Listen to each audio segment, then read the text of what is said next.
Hello, welcome to Royal Black and Elite. I'm Lady TrenettWilson, your social historian and lecturer. I want to thank everybody for taking, a little part of their day to spend with me as we learn about the royal side of Black history. We have hit another milestone, ladies and gentlemen. We're up to 13,000 subbies. I am so excited, and I thank you for tuning in. So today we're going to the sea, and we're going to discuss one of the most famous ocean liners in history. I know that we've all heard of the RMS Titanic. In the early morning, the British liner sank on April the 15th, 1912. 1,500 souls were lost, who were passengers as well as crew members. Now, it was known for its opulence. The first-class accommodations was designed to be the most luxurious in the world. The liner had a gymnasium, a swimming pool, smoking rooms, fine dining restaurants, a Victorian-style Turkish bath, and hundreds of luxurious cabins. Now, this luxurious liner carried the wealthiest people in the world. And when we hear about it sinking, most of the conversation surrounds people like John Jacob Astor IV, who was worth $87 million. And his family, they were real estate moguls, and they owned the Astoria Hotel. So after leading his family to safety, he did try to get on one of those lifeboats. They didn't have enough lifeboats. And so he was denied. He perished in the shipwreck. Another famous person, Isidore and his wife, Isidore and Ida Strauss. Now, Isidore was the co-owner of Macy's, and he was also a member of the House of Representatives. He and his wife, they perished together. They never found her body, however. And then one other gentleman named Benjamin Guggenheim, though this is not an all-exhaustive list. There were many rich people who passed away in the shipwreck, but he was a wealthy businessman, and he was there. He had generational wealth. And he brought along with him his mistress, his chauffeur, his secretary. I think he brought everybody he knew. In fact, his valet was the only other person of color who was on the boat. And he perished as well. They never found Guggenheim's body. So most of the stories are surrounding these people. But there were 3 Haitians on that boat and 1 man of color who passed away. The 3 Haitians were a father and 2 daughters who were traveling from France to Haiti to return home. So let's get into their story. Joseph Philippe Lemercier Laroche was an Haitian engineer. He was 25 years old, and he was traveling from France, where he had been studying, back to Haiti, where his family was from. You see, when he graduated there in France, he wasn't able to find any jobs. He found it to be rather actually kind of racist, and discriminatory. So when he would get a job, it was so beneath what he was really qualified and educated to do, he could not take care of his family. Now, his father was named Pierre Jean Baptiste. He was a white man who was a French army captain. His mother's name was Anne, and she was a Haitian woman.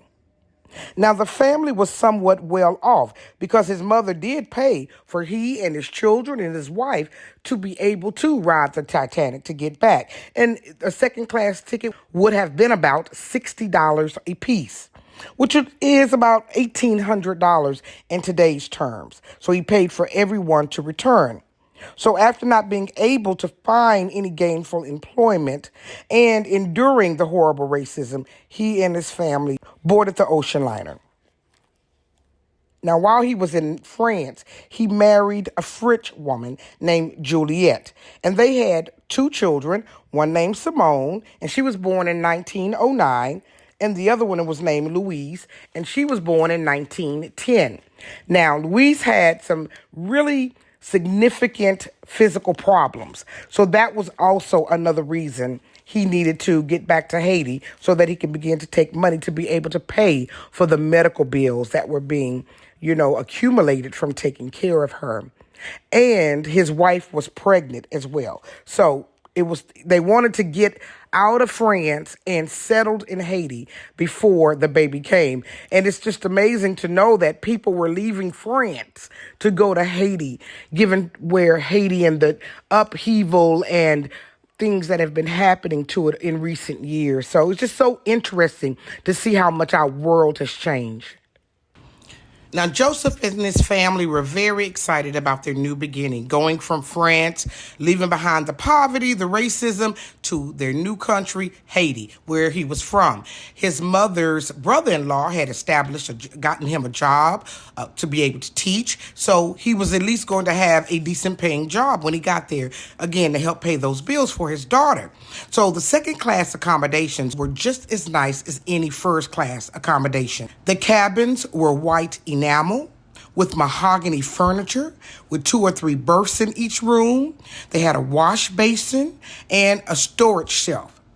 Now, unlike the first class, however, the only thing that was different is the bathrooms. They didn't have a bathroom directly in their room. They had to share the bathroom, and they were divided between male and female. The amenities were also very nice. They had access to a very nice dining room that could sit up to 2,400 people. A pianist played. They had access to the library as well. Now, even though they had access, don't get me wrong, they were still treated different. Let's just say that. He was the only black man on a boat full of other races of people. So he was treated kind of rude. They were treated kind of slow, as far as getting their service to them, and they were gawked and stared at. So I don't want to paint it like a picture like, oh, they were having such a marvelous time. He was leaving France to run away from the racism, and he was on the boat with the people he was trying to run away from. So that kind of paints the picture for you of what his trip was like. Now, as far as the meals are concerned, they ate pretty much what the first class passengers ate, but they ate at different days or at different times. And that brings me to why I am excited as well, because during Black History Month, I'm going to be in 3 cities to host the final meal of the Titanic for the Laroche family. I am so excited. We're going to dress up in our 19th century garb, looking all beautiful, and men looking all dapper. So if you're in any of these 3 cities, come check me out. Have dinner with me as we do a dinner theater. I'm going to do a lecture, and there's going to be an exhibit. So it's going to be very, very highbrow and different, an escape from everyday life, So if you're in Dallas, Houston, or the Tampa area, click down below and join me in one of those cities. And if the city is not on the list where you are, let me know. I can make it happen. So I really want to know. I left my email down in the description. So please hit me up. I would love to come to your city. And what are we going to enjoy? Well, what they enjoyed their final evening. They ate, for starters, the consomme with tapioca. The mains were baked haddock with sharp sauce, curried chicken and rice, spinach lamb with mint sauce, or roast turkey and cranberry sauce. And you can choose from one of those. We know what we're going to be serving out of those 3, though. For the sides, we have peas, pureed turnips, which are very good for you if you're trying to cut out starch, to be used as mashed potatoes. I've tried it. It is really good. Boiled and roasted potatoes and rice. So those are the options that they had as sides. And the dessert was plum pudding.